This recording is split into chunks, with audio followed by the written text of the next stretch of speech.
jusqu'à la fin de cette matinée.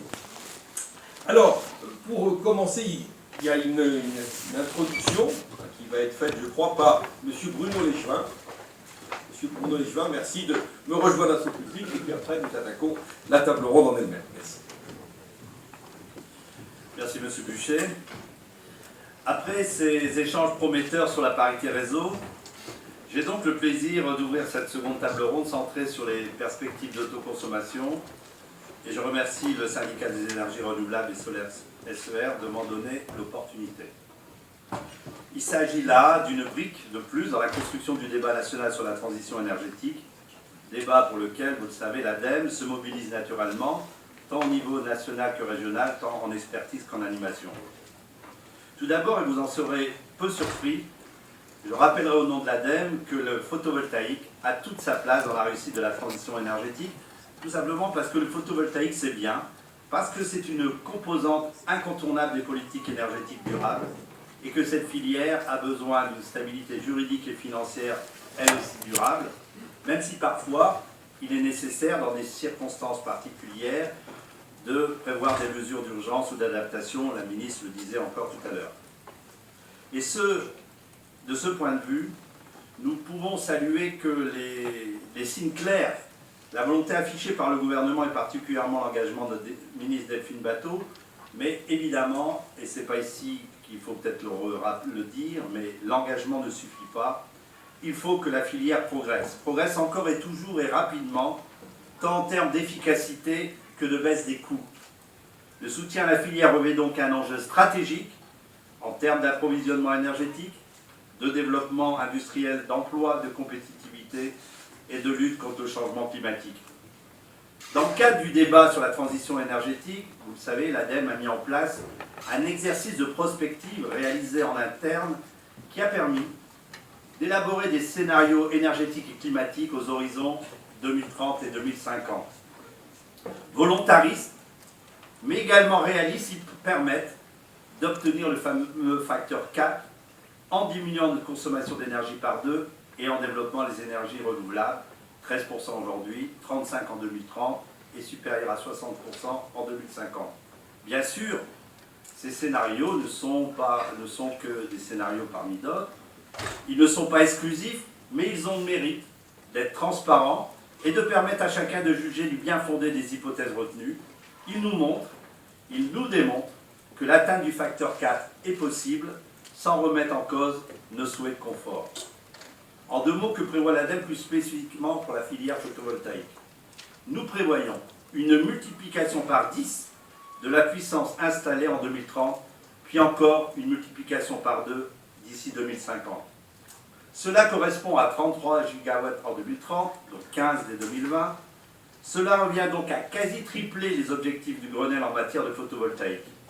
Ces résultats sont obtenus avec des hypothèses certes volontaristes, mais comme je le disais, réalistes, qu'il s'agit des hypothèses sur les surfaces disponibles, sur les rendements, sur les rythmes d'installation ou encore sur l'équilibre du réseau. Comme cela a déjà été exposé à plusieurs reprises, la compétitivité de l'électricité photovoltaïque n'est qu'une question d'années, grâce notamment, et c'est très important, aux efforts de recherche et d'innovation et à l'augmentation des rendements. C'est d'ailleurs pour soutenir cette tendance que l'ADEME, à travers les investissements d'avenir, nous soutenons 10 projets, ça a été dit tout à l'heure par le représentant d'EDF, il en a parlé d'un, qui couvre toute la chaîne de valeur pour un soutien global de 150 millions d'euros. La montée en puissance du photovoltaïque et ses particularités, notamment le fait de reposer largement sur un modèle déconcentré, permet d'envisager un autre cadre pour le photovoltaïque. Au lieu que la production décentralisée soit systématiquement injectée dans les réseaux, elle est en partie consommée directement sur place, seul le surplus étant injecté.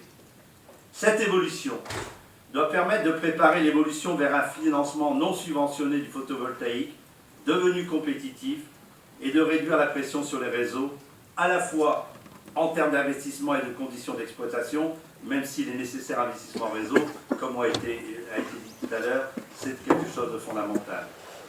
De ce point de vue, l'autoconsommation peut représenter à relativement court terme le moyen de faciliter l'intégration du photovoltaïque sans mettre à mal les réseaux actuels, sous réserve, bien entendu, de trouver les bonnes incitations tarifaires et sans remettre en cause l'équilibre de l'économie générale du système, c'est fondamental.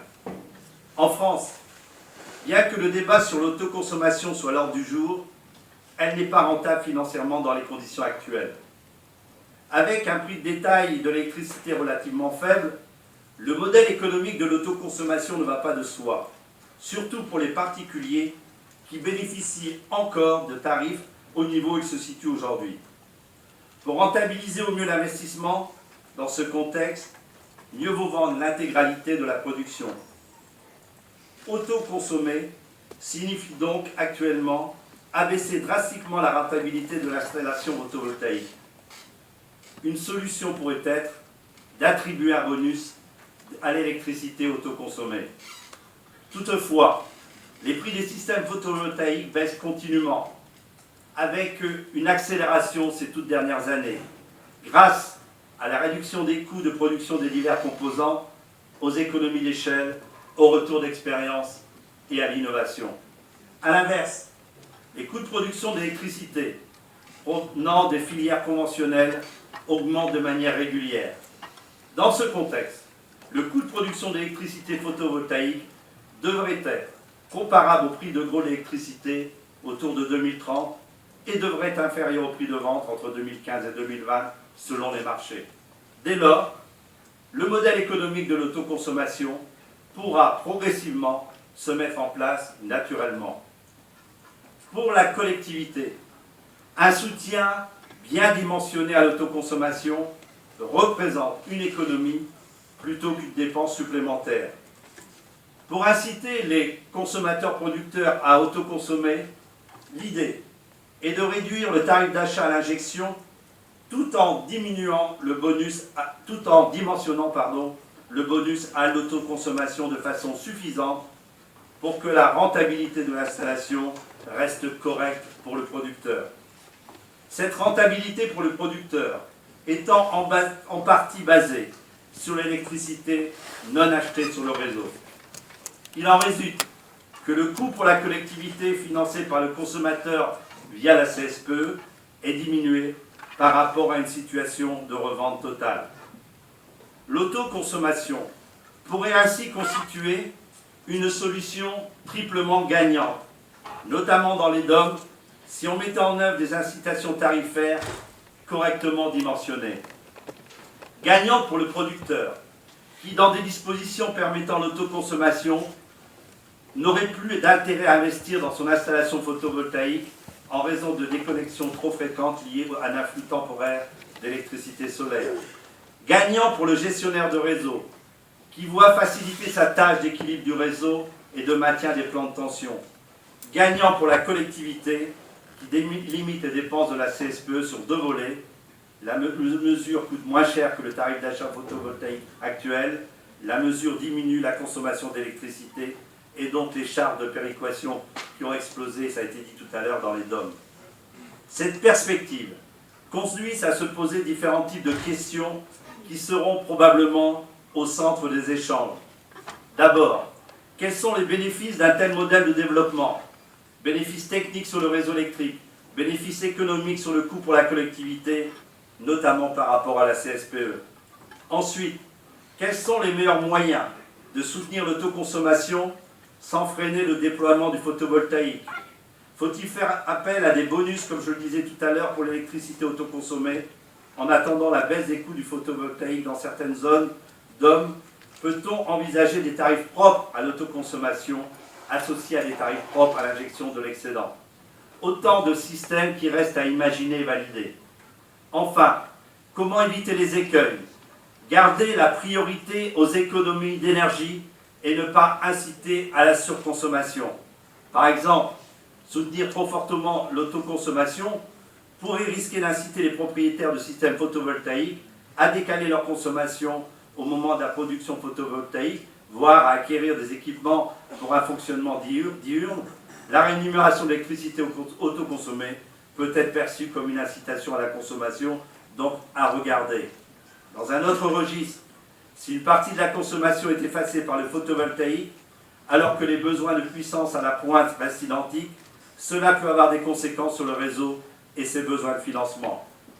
Voici quelques éléments qui méritent débat et expertise en tout état de cause, du déjà presque possible et rentable, l'autoconsommation sans stockage, jusqu'à des systèmes plus complexes, avec stockage mis au service du réseau, ou dans une optique de quasi-autonomie électrique, nécessitant à la fois des avancées techniques, tarifaires, voire réglementaires.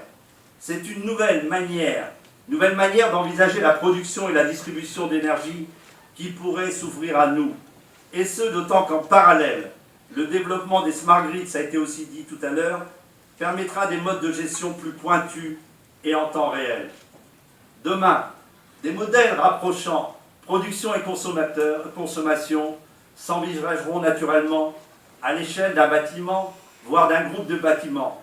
Ainsi, par exemple, des bâtiments à énergie positive pourront fournir leur production excédentaire d'énergie à des bâtiments plus anciens, moins efficaces et ne disposant pas des surfaces nécessaires à la plantation de panneaux photovoltaïques. Mais c'est également à l'échelle des territoires que ces systèmes innovants à fort ancrage local pourront être imaginés.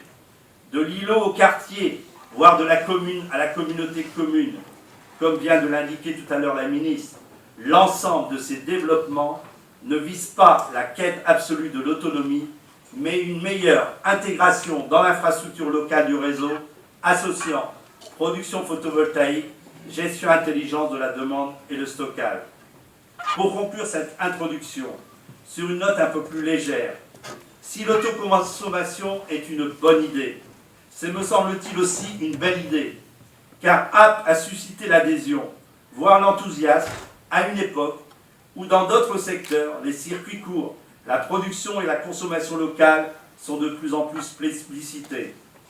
Au-delà de l'anecdote, déployer largement les ENR suppose une certaine forme d'enchantement, voire de réenchantement de tous, ne serait-ce que pour soutenir l'acceptabilité des efforts financiers à pérenniser et des implantations territoriales à venir.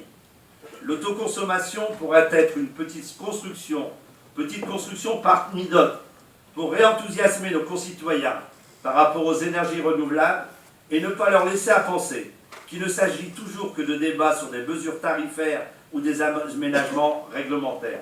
J'imagine qu'avec cette table ronde, vous aborderez tous ces sujets et bien d'autres encore. Je vous écouterai donc avec intérêt. Merci de votre attention.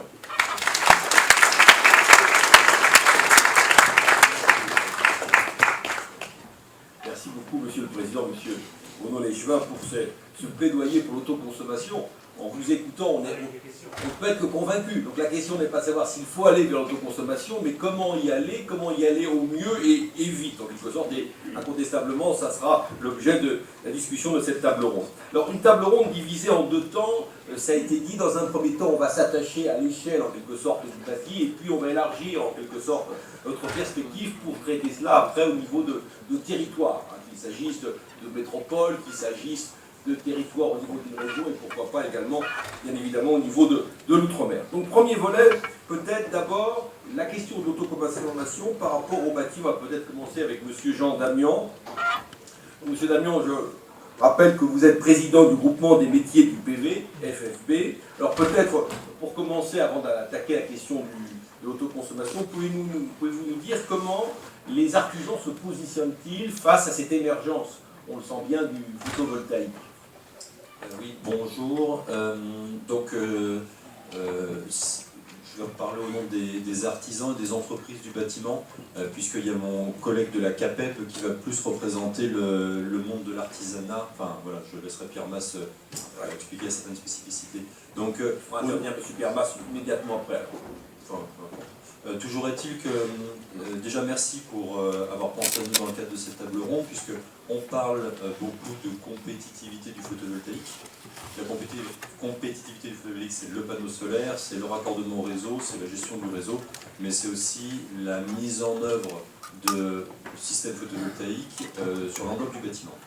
La France a ses spécificités sur le sujet, puisque depuis 1978, Tout l'acte de construire est régi par la loi Spinetta qui impose à l'entreprise de travaux de donner une garantie de 10 ans qui doit être assurée sur l'ouvrage qu'il met en œuvre. Donc tout ça est finalement très lourd et ça impose pour le développement du photovoltaïque dans le bâtiment que la mise en œuvre des produits respecte un certain nombre de règles de bonnes pratiques qui elles-mêmes sont définies dans le cadre soit des DTU, soit de rédaction de documents techniques d'application. Donc le but du groupement des métiers du photovoltaïque de la Fédération française du bâtiment, qui rassemble des 7 unions et syndicats de la Fédération française du bâtiment, qui sont les étancheurs, les couvreurs, le génie climatique, les électriciens, les façadiers, miroitiers et tous les gens qui travaillent les métaux. Donc on gère vraiment toute l'enveloppe extérieure du bâtiment, plus la partie électrique. C'est bien de rappeler un certain nombre de règles de base pour que les entreprises du bâtiment puissent proposer, concevoir, mettre en œuvre et entretenir des solutions qui soient pérennes, qui soient assurables et qui soient compétitives. Quelles actions concrètes ont été réalisées en termes de formation, je dirais, de qualification ou de certification, de manière très concrète? Donc nous, ce qui nous paraît très important, c'est de construire un marché avec des références.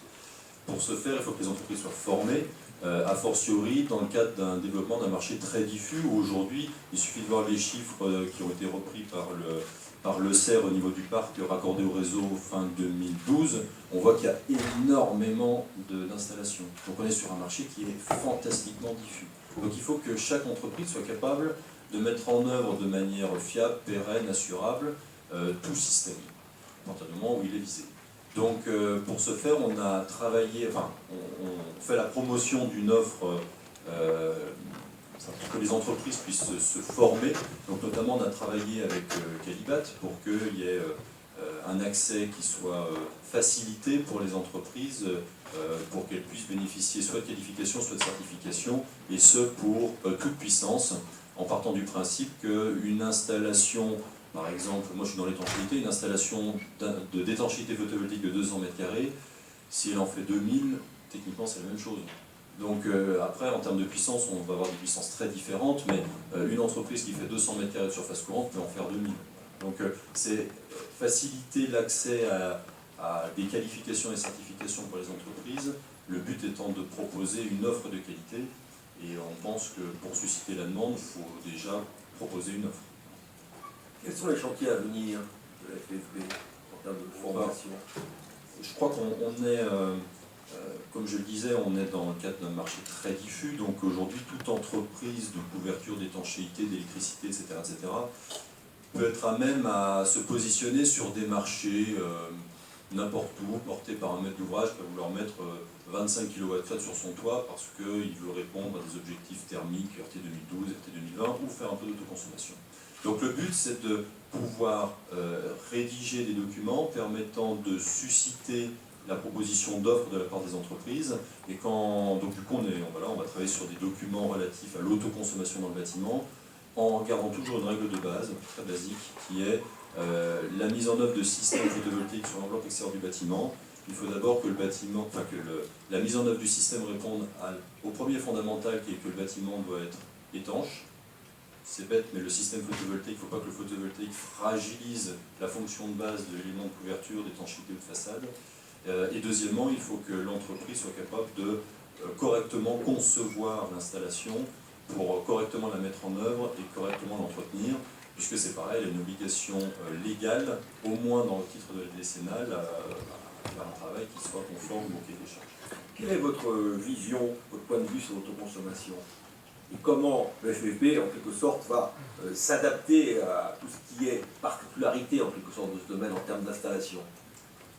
Pour nous, l'autoconsommation, c'est un débouché. Voilà. Donc, encore une fois, que sur ma terrasse photovoltaïque, que les 200 m² de panneaux solaires qu'on va mettre, l'énergie soit réinjectée au réseau ou autoconsommée, sur la partie constructive, c'est la même chose. Par contre, c'est important de connaître l'ensemble des contraintes et surtout des opportunités de ce marché, aussi pour redonner confiance aux entreprises et leur dire que le photovoltaïque Ce n'est pas mort, au contraire, on est certainement à l'année zéro du photovoltaïque dans le bâtiment, avec des opportunités de croissance fantastiques. Encore faut-il savoir construire une offre, savoir la proposer, savoir la vendre, pour participer à ce fantastique développement, cette fantastique évolution. Quelles actions de formation préconisez-vous ou faites-vous pour justement contribuer à ce que vous venez de définir? Donc au niveau des actions de formation, nous en tant que FFB, on ne fait pas de la formation en tant que telle, mais on essaye de participer avec un certain nombre d'organismes accrédités par le COFRAC à faire la promotion justement d'une offre de qualité et que justement ces organismes puissent remettre à jour un certain nombre d'outils de formation qui n'intègrent pas nécessairement l'autoconsommation en leur sein. Donc aujourd'hui, avec toute votre action, les artisans vont en parler avec Pierre tout de suite, avec la CAPEB, sont en mesure de répondre à la qualité qu'on est en droit d'attendre d'eux. Oui, tout à fait. Ou en tout cas, si les gens ne savent pas faire, on leur dit qu'ils peuvent mobiliser des ressources leur permettant de se former. Merci beaucoup, M. Damian. M. Pierre Mas, donc, vous êtes conseiller professionnel à la CAPEB. Là aussi, en tant qu'artisan, comment voyez-vous le développement du marché du photovoltaïque et particulièrement le développement de l'autoconsommation? Alors, disons que nous, Des la problèmes, des CAPEB, perspectives. ouais, on a beaucoup d'entreprises, on a 80 000 électriciens et à peu près les mêmes choses en couverture plomberie. Donc notre objectif principal, c'est d'arriver à travailler ensemble, parce qu'on a la spécificité d'avoir plusieurs métiers, le métier du couvreur, le métier des électriciens, et c'est des métiers très différents et qui on travaille beaucoup en ce moment à arriver à les faire travailler ensemble. Et par rapport à l'autoconsommation, nous on a une vision où on sait que ça va se développer énormément et on essaie d'anticiper un maximum. Vous anticipez comment? Alors, donc il y a arriver à développer des messages positifs vis-à-vis des entreprises, parce que beaucoup d'entreprises de couverture, enfin je vais reprendre un peu différemment, c'est au départ du photovoltaïque, là, à partir de 2006-2007, les entreprises traditionnelles de couverture ne se sont pas penchées directement vers ce métier, vers cette spécificité. Et ils ont ils avaient du travail, ils ont regardé un peu, ils ont vu venir quoi, un petit peu. Il y avait un doute au départ, il y avait un doute voilà, c'est-à-dire c'est des un métiers. manque, je dirais, de spécificité au niveau de la qualification, ou parce que ça touchait plusieurs corps de métier. C'est quelque chose de nouveau. Quand on met l'électricité sur un toit, c'est le couvreur, c'est pas son Dijon. C'est pas son habitude. Voilà. Alors donc des personnes se sont mises pour diverses raisons dans ce métier, mais ils n'étaient pas du tout bâtiment. Et pour certains. Pour d'autres, bien sûr, il y a des coureurs qui se sont mis et cela existe encore. Mais la problématique, c'est que comment dirais-je, ces gens se sont mis, mais ils n'étaient pas du tout bâtiment, même pas bâtiment, pas coureur, quoi. Donc il y a beaucoup de problèmes qui ont été résultés de ça. Et donc du coup, beaucoup de contre-références. Et les entreprises de couverture ont commencé un petit peu à venir vers ce système, mais au jour d'aujourd'hui, voilà, il faut quand même refaire un électrochoc. Et puis nous, on demande, c'est des choses très simples. Dans le bâtiment, on est des gens simples. On veut du bon matériel, bien installé. C'est pas plus compliqué que ça. Bon matériel, donc je lance un grand appel aux industriels de façon à ce qu'ils conçoivent un matériel étanche. De la FFB l'a dit tout à l'heure, c'est pas plus compliqué que ça, qui fonctionne bien. Alors après, nous on est ça va le poser aussi. Et alors, ça va le poser, bien évidemment. Alors, on est très attaché à la formation et par l'intermédiaire de la formation, donc nous on est membre fondateur comme le CR, comme la FFB, de Qualité ENR. Et Qualité ENR a une vocation donc, de délivrer des qualifications, mais a une vocation depuis le début à faire des formations. Ces formations ont pu être dans une certaine mesure critiquées parce que nous on délivrait ça pour des entreprises de couverture, d'électricité, pour le photovoltaïque bien sûr, mais seulement il y a quelques-uns qui se sont mis, qui n'étaient pas du tout bâtiments, qui ne connaissaient rien du tout. Et puis en 3 jours, ils pensaient être formés à faire du photovoltaïque. Et on voit les dégâts qui ont eu lieu. Alors on a été obligé de modifier les référentiels, enfin je ne vais pas trop rentrer dans le détail, pour s'assurer que c'était bien des professionnels qui suivaient ces formations. Et là, en ce moment, on est en train de redévelopper des formations sur l'autoconsommation. Voilà. Donc parce que c'est encore une spécificité. Elles sont mises en place, ça y est. C'est en train, ça va être dans l'année 2013. Voilà, hein, donc on est en train de faire les appels d'offres, enfin bon, c'est un peu compliqué, mais on est en train de développer ça et ça va être donc demain. Vous allez être opérationnel, voilà. Voilà, très rapidement. Et alors, par rapport aux artisans électriciens, nous on voit le photovoltaïque, mais on sait très bien que se dit beaucoup qu'il va y avoir 2 millions de voitures électriques d'ici 2020. Donc nous on fait le pont entre le photovoltaïque, l'autoconsommation, la mise en place des bornes de recharge de voitures, et puis orchestrer tout ça. Et surtout, de fait de notre nombre très important, on est en lien très rapide et très étroit avec les clients particuliers. Alors j'ai oublié de dire que, disons, les entreprises de moins de 20 sont plutôt spécifiquement orientées sur les maisons particulières, les habitations, principalement. Pas que, bien sûr, mais principalement. Et donc, à travers ça, ce qu'on cherche à faire, c'est que nos artisans puissent à la fois répondre à la demande des clients. Un couvreur, un client qui vient voir un couvreur va lui demander de refaire sa toiture. Bien évidemment, il faut que le couvreur soit formé et propose une installation photovoltaïque en même temps que l'isolation, etc. Lui parle de la voiture électrique, de la recharge, et à ce moment-là, c'est à travers le travail ensemble couvreur électricien qui donnera le relais à ça. Donc savoir-faire, mais également connaître en quelque sorte les métiers en amont et en aval pour proposer une offre complète savoir travailler ensemble. Voilà, pose effectivement des rencontres probablement dans vos formations. Vous avez parlé, Monsieur Mas, d'un électrochoc. Qu'est-ce que vous voulez dire par là? Vous attendez quelque chose de particulier des pouvoirs publics? Qu'est-ce que vous vouliez dire? J'étais très heureux d'entendre Madame de Bateau tout à l'heure parler de simplification administrative, etc. Il faut savoir que il y a des contraintes techniques qui ont été mises pour bénéficier du tarif intégré, etc., qui vont pour certaines à l'encontre de règles de base de couverture en termes d'épaisseur, de surimposition, enfin je ne vais pas trop rentrer dans le détail.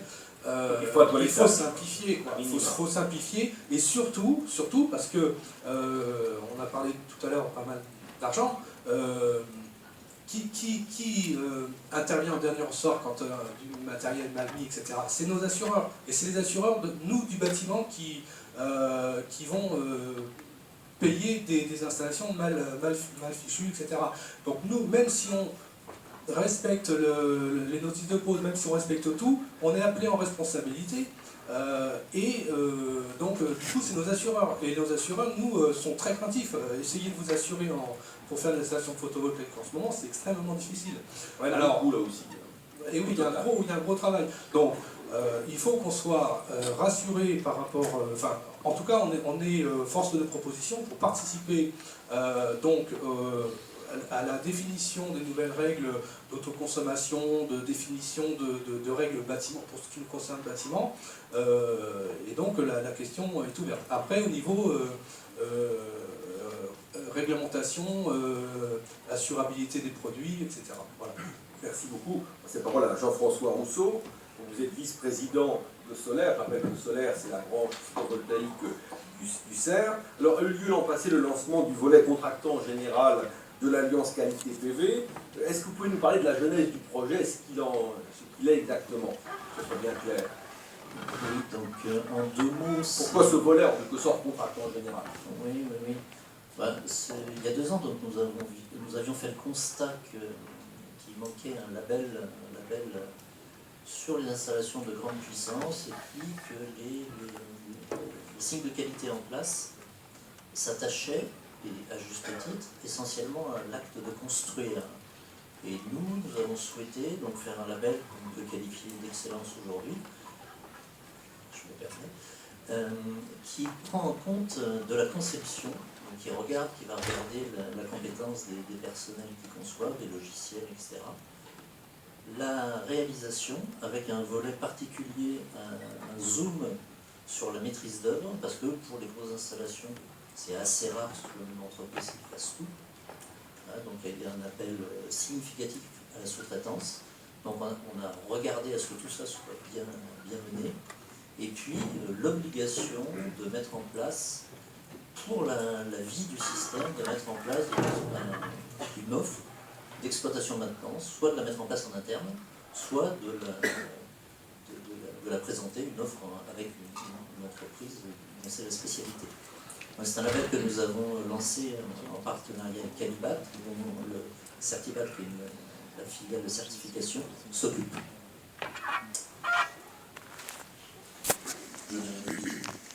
Alors,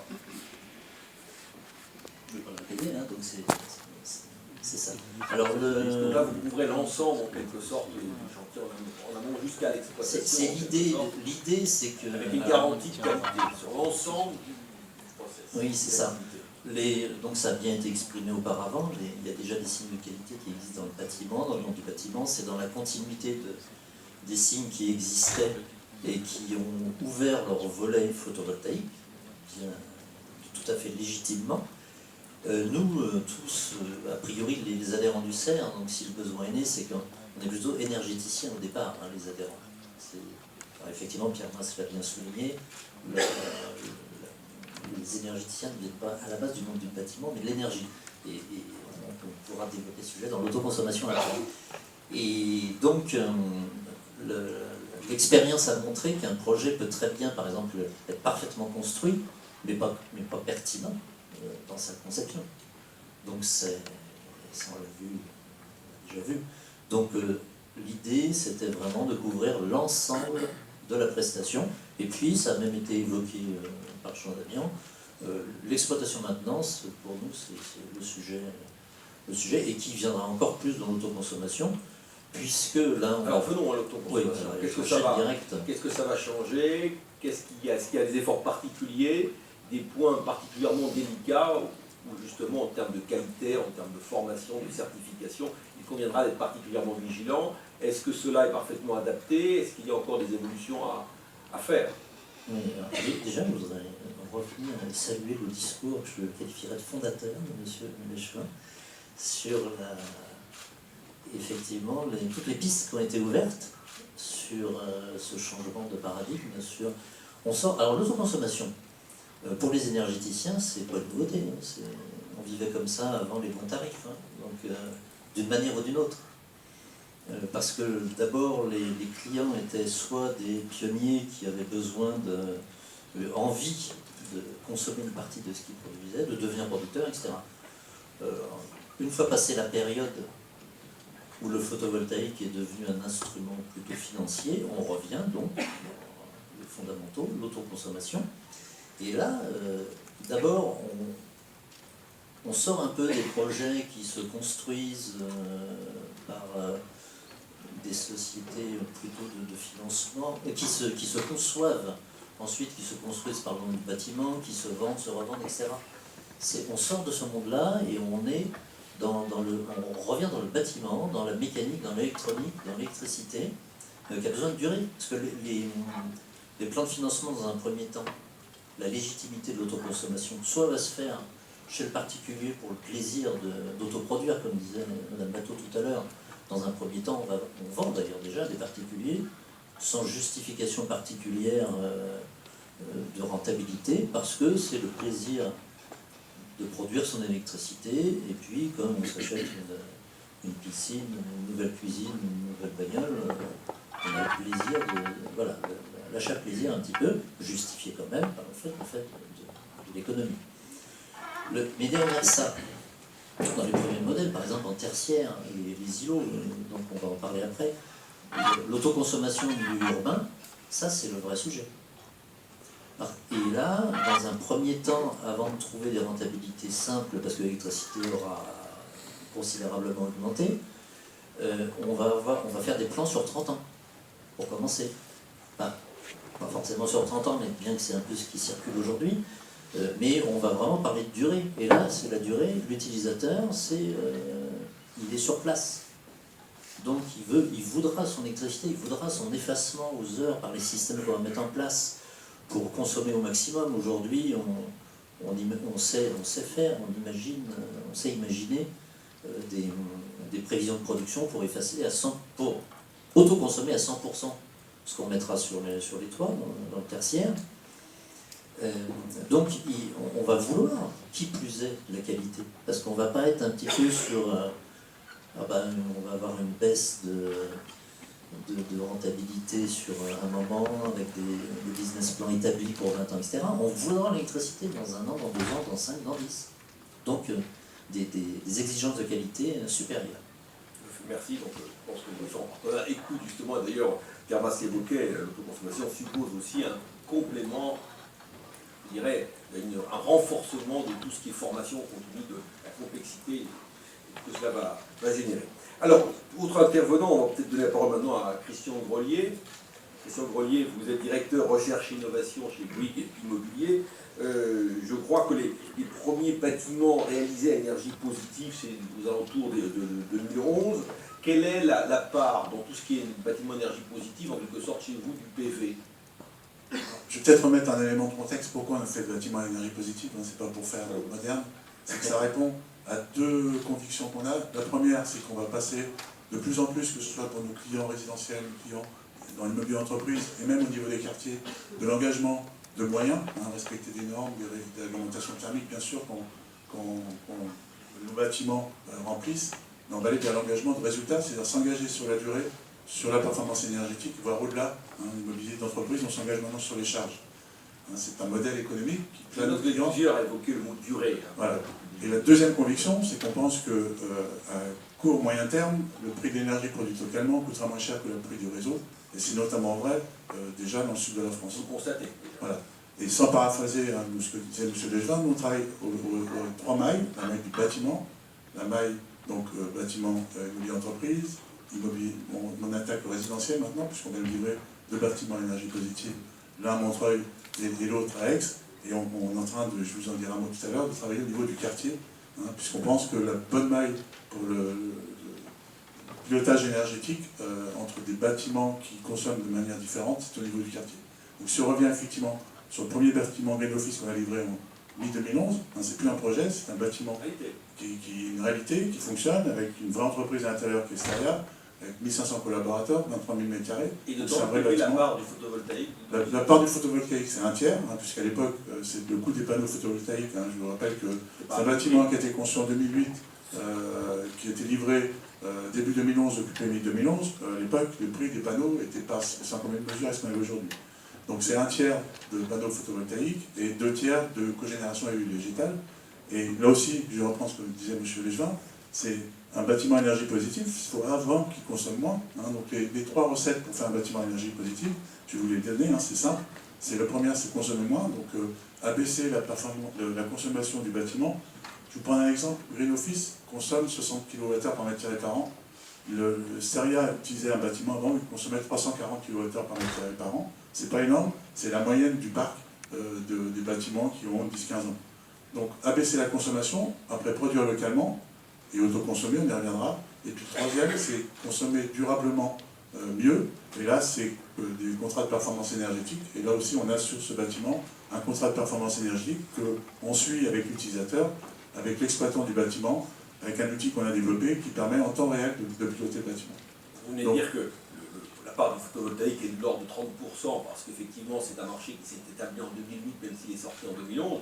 Compte tenu de la baisse des coûts très forte du photovoltaïque aujourd'hui, qu'est-ce que vous envisagez? Quelle serait la part du photovoltaïque? Il ne faut pas être dogmatique, c'est d'abord, ces bâtiments-là, c'est 80% de bon sens et 20% de technologie. Quand vous êtes dans le sud, effectivement, là on met beaucoup de photovoltaïque, il y a beaucoup de productibles. Quand vous êtes à Dunkerque, quand vous êtes à Paris, il suffit de sortir, vous allez voir, il n'y a pas le soleil qui brille souvent, même à 28 mètres. Donc là, on va chercher ce qu'on trouve sur le... Donc le premier, on n'avait pas de géothermie, par exemple, puisqu'on était sur un plateau. Donc on a été chercher notre production qui était la cogénération. On en fait un deuxième à Rueil, où là on a de la géothermie, où on a utilisé beaucoup la géothermie, on continue d'utiliser le photovoltaïque, et puis on essaie d'améliorer en fonction de l'environnement du bâtiment. De façon générale, indépendamment bien sûr, pour affiner la question, le photovoltaïque va être appelé, au début des réserves que vous évoquez, à avoir un rôle croissant. Bien sûr, parce que les coûts vont Forte baisser. proportion. les coûts vont baisser, la performance des panneaux va augmenter. Sur le premier Green Office, au bout d'un an, on est à 12% au-dessus de ce qui avait été prévu à la fois par le fabricant qui nous avait vendu les panneaux et les différents bureaux d'études. Donc on garantit déjà que la productivité est là, et on pense que tout ça va s'améliorer. Donc à la fois la baisse des coûts, meilleure maîtrise aussi de tous les professionnels qui sont dans la salle fait que c'est certainement une technologie qu'on mettra dans nos opérations. Alors vous avez déjà une certaine expérience, là aussi, c'est pas un projet, mais concret, c'est réalisé déjà de l'autoconsommation. Je crois que vous le pratiquez à plusieurs endroits et que vous avez un projet qui à une échelle un peu plus grande au niveau du Nord-Pas-de-Calais. Je crois que vous avez un projet. Alors maintenant, effectivement, nous on pense que c'est le quartier qui est la bonne échelle. Alors pourquoi d'abord le quartier? Qu'est-ce que vous envisagez de faire? Le quartier, parce qu'il y a une mixité d'usage. Il y a une mixité d'usage entre les bâtiments, il y a des bâtiments de bureaux, des bâtiments de commerce et des bâtiments résidentiels. Cette mixité est un facteur positif. Mais bien sûr, puisqu'ils ne consomment pas tous de la même manière. Donc ça va permettre de répartir l'énergie produite. Je vais prendre un exemple très simple. Les longs week-ends où il a fait beau, les gens n'étaient pas dans nos bureaux. On a produit l'énergie dans nos bureaux. On aurait pu les envoyer, si la réglementation, si un certain nombre de choses étaient débloquées, on aurait pu l'envoyer à des personnes qui étaient dans leur logement en face et qui auraient auto-consommé. Donc on pense que la bonne échelle, c'est le quartier. Donc on y va par étapes. On a déjà 2 projets, l'un à Lyon et l'un à Châtenay-Malabry. On va sur une emprise privée. Je crois que vous allez inaugurer dans 15 jours. Voilà, un sur Lyon-Confluence et un autre projet à Châtenay-Malabry où on va faire de l'énergie positive cette fois-ci sur un îlot entre un bâtiment de bureau et un bâtiment là, c'est uniquement un îlot. C'est un îlot privé parce que là, la réglementation nous permet, avec une affûle, de gérer le mix énergétique au niveau du bâtiment. Et puis on va au niveau du quartier avec un projet qui s'appelle Ici Grid, un démonstrateur dans lequel on a intégré une dizaine d'industriels, Schneider, Alstom, un certain nombre de gens aussi du domaine de l'informatique et des data, Microsoft, Steria, Total pour la partie panneaux photovoltaïques. On travaille également avec ERDF et EDF, parce que ce projet qui s'appelle Ici Grid, donc qui se développe à Issy-Moulineaux, qui est un projet de quartier intelligent sur 150 000 m² de bureaux, 1500 logements qui sont les logements qu'on a fait à l'intérieur de l'écoquartier du Fort d'Issy. Donc l'idée c'est de lever 3 freins. Le premier technologique, donc là on a tous les éléments pour vraiment faire fonctionner et on montrera à partir de cet été comment on peut piloter un quartier avec tous les usages, que ce soit l'usage des bâtiments, mais également les nouveaux usages. On parlait des véhicules électriques. Il y a des véhicules indoor dans chacune des entreprises qui sont représentées. Il y a des véhicules outdoor avec des véhicules Autolib. Vous avez vu peut-être hier qu'on a annoncé avec Carlos Ghosn, Martin Bouygues a annoncé qu'on allait utiliser des batteries de seconde vie pour faire du stockage, donc à la fois du stockage dans les bâtiments et dans le réseau des RDF. Donc c'est vraiment de lever, les leviers technologiques, 2, les leviers de modèle économique. On a tous parlé qu'il y avait certainement un nouveau modèle économique à trouver. On souhaite le trouver avec nos amis de RDF pour trouver quel est la bonne gestion au niveau du quartier pour pouvoir avoir une autoconsommation au niveau du quartier. Et cette réalisation, c'est pour et puis le dernier levé, l'élément à lever, le frein, c'est le frein réglementaire. Et là on pense que c'est en montrant ce que pourrait être un pilotage énergétique au niveau d'un quartier, que toutes les personnes qui travaillent sur la réglementation vont mieux comprendre quelles sont les adaptations à faire. Et peut-être que dans un premier temps, il y a une notion de zone franche peut-être à avoir pour faire ce type d'expérimentation. Vous parlez d'une évoquer aussi, je crois, de la copropriété énergétique. Est-ce que vous entendez par la copropriété énergétique, c'est ce qu'on fait déjà sur nos îlots privés. Donc c'est de mettre en place une notion d'affûle au niveau d'un quartier. Qui gère cette copropriété? C'est un opérateur qui sera déterminé sur ce quartier. Et puis vous parliez du Nord-Pas-de-Calais, qui est la dernière initiative à laquelle on participe, puisque à la fois la région, la chambre de commerce du Nord-Pas-de-Calais a pris quelqu'un qui a une aura assez importante sur ce sujet-là, qui est Jimmy Rifkin, pour dynamiser le master plan au niveau de la région. Donc on participe avec enthousiasme à ce projet-là, aux côtés de l'ADEME et d'un certain nombre d'autres partenaires. L'objectif étant au mois d'octobre de voir comment, sur ce territoire, on peut mettre en place un modèle énergétique un peu différent. Merci beaucoup de ces pistes, et puis on voit déjà que c'est en train de s'inscrire dans la réalité. Ignace Deprez, Vous êtes, je le rappelle, directeur de l'activité énergie renouvelable France du groupe Schneider Electric. Alors, comment êtes-vous positionné aujourd'hui par rapport au PV, vos perspectives sur l'autoconsommation? Donc aujourd'hui, la vision Schneider Electric sur le photovoltaïque et sur le photovoltaïque dans le bâtiment, c'est que cette brique photovoltaïque, pour nous, c'est une partie, c'est une composante essentielle du mix énergétique du bâtiment. Et à ce titre-là, notre métier, c'est effectivement de l'intégrer de façon intelligente, justement dans le bâtiment. Donc ça veut dire un ensemble de systèmes de gestion, un ensemble de systèmes d'arbitrage. Il y a un certain nombre d'exemples qui viennent d'être cités par Bouygues Immobilier, de compétences et d'expérimentation, et pas que des expérimentations, des projets très concrets qui sont en cours de développement aujourd'hui sur cette thématique d'autoconsommation. Donc on voit que le marché est effectivement dans une phase vraiment de développement déjà aujourd'hui. On n'est plus en train de réfléchir à des modèles futurs, c'est des choses qui se Là aussi, déploient c'est une réalité.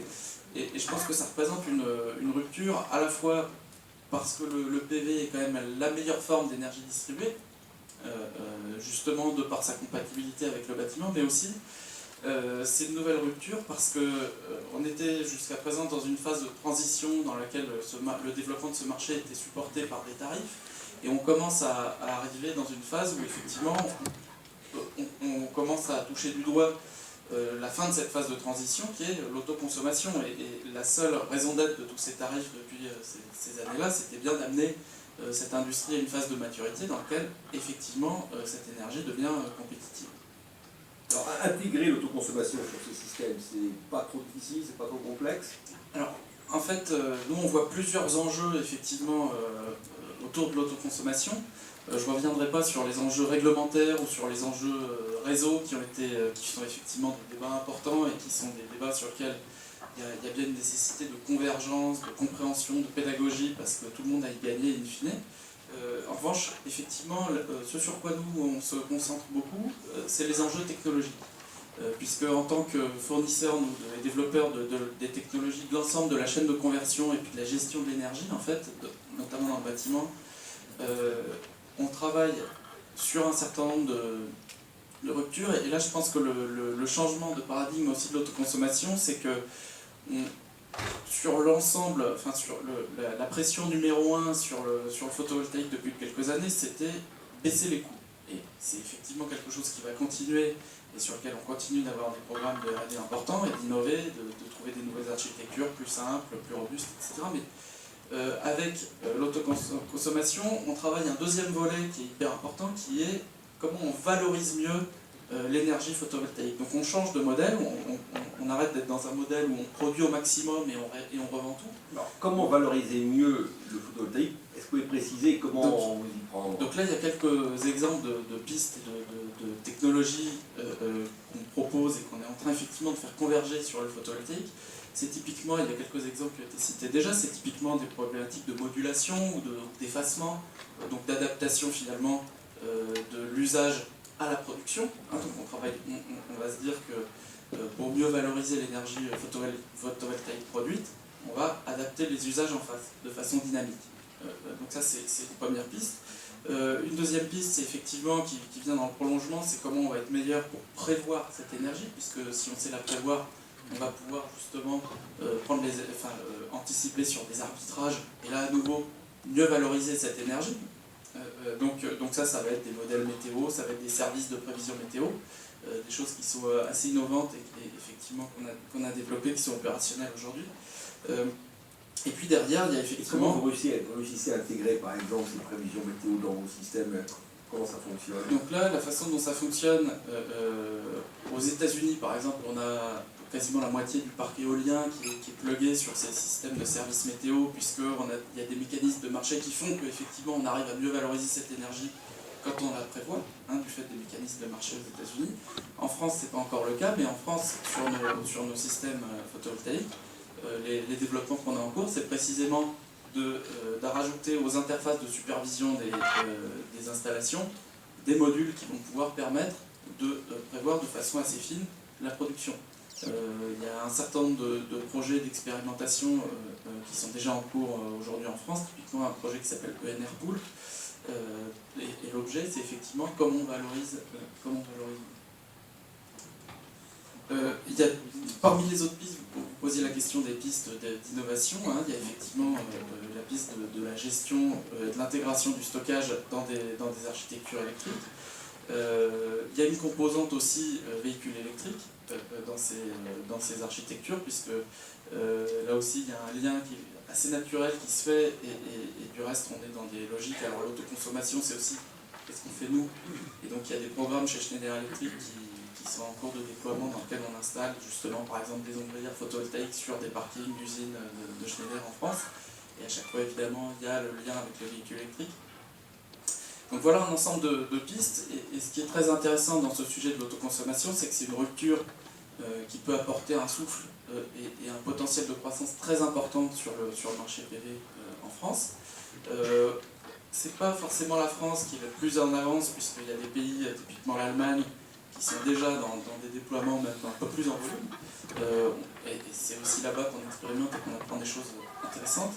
Et donc voilà, et la France n'est pas en reste, puisque je le citais, il y a pas mal de projets qui ont été cités, hein, tous les projets ENR-Pool, Millénaire, Ventea, Greenlease, EasyGrid, tout ça c'est des projets qui sont très concrets, très applicatifs, beaucoup d'ailleurs qui sont drivés, épaulés par l'ADEME, et qui permettent justement, une à une, de débloquer, de mettre à disposition ces briques de technologie. Et puis, après les enjeux technologiques dont je viens de parler, il y a aussi un troisième enjeu qui a été rapidement évoqué, c'est les enjeux justement comportementaux et les enjeux business model. Et ça, typiquement, il y a un certain nombre d'initiatives qui permettent justement, dès aujourd'hui, de préparer, de voir des opérateurs qui vont... Vous pouvez rappeler ces initiatives? Typiquement, les initiatives pilotées par Bouygues Immobilier sur un certain nombre d'écoquartiers.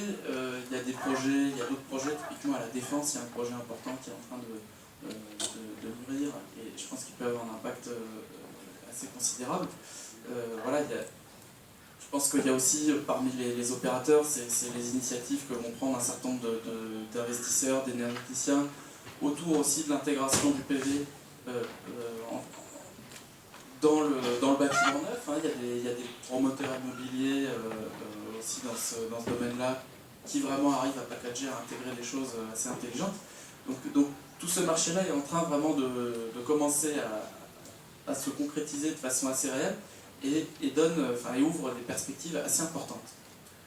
Vous avez dit que vous regardez beaucoup du côté de l'Allemagne, qui a une certaine avance dans ce domaine. Quel est un peu votre retour d'observation, en quelque sorte, les éléments qu'il faudrait, je dirais, prendre, et éventuellement les erreurs, peut-être, pourquoi pas, à éviter aussi? Alors, aujourd'hui, parmi les choses qu'on voit qui fonctionnent bien en Allemagne, je pense que là où le marché se développe sur ces modèles-là en Allemagne, c'est sur des choses assez simples. Donc je pense qu'un des retours d'expérience, c'est d'avancer pas à pas en ajoutant les briques, mais de ne pas essayer de commencer par la fin, et pas de commencer par le système le plus sophistiqué, le plus complexe, et donc d'avoir des approches ouvertes, des protocoles ouverts, et de savoir rajouter les briques les unes après les autres. Et c'est pour cette raison que, en termes de solutions qu'on va proposer, par exemple, on a une ombrelle qui s'appelle EcoStructure chez Schneider Electric, et qui permet justement de rajouter les unes après les autres les briques. Et donc, vis-à-vis d'un certain nombre d'applications, voilà, on peut avoir un process assez itératif. C'est le même genre de process qu'on utilise aussi dans les projets d'efficacité énergétique. Donc ça, je pense que c'est plutôt positif. Et écoutez, je dirais qu'il faudrait importer en amendant, parce que ça fonctionne un petit peu moins. Est-ce que vous en avez perçu, ou tout peut très bien fonctionner, hein? Pour l'instant, on n'a pas vu de blocage particulier. Il y a aussi comme une grosse différence, c'est que le prix de l'électricité pour les particuliers en Allemagne est quand même quasiment le double de la France, et ça, on ne peut pas importer ça en France non plus.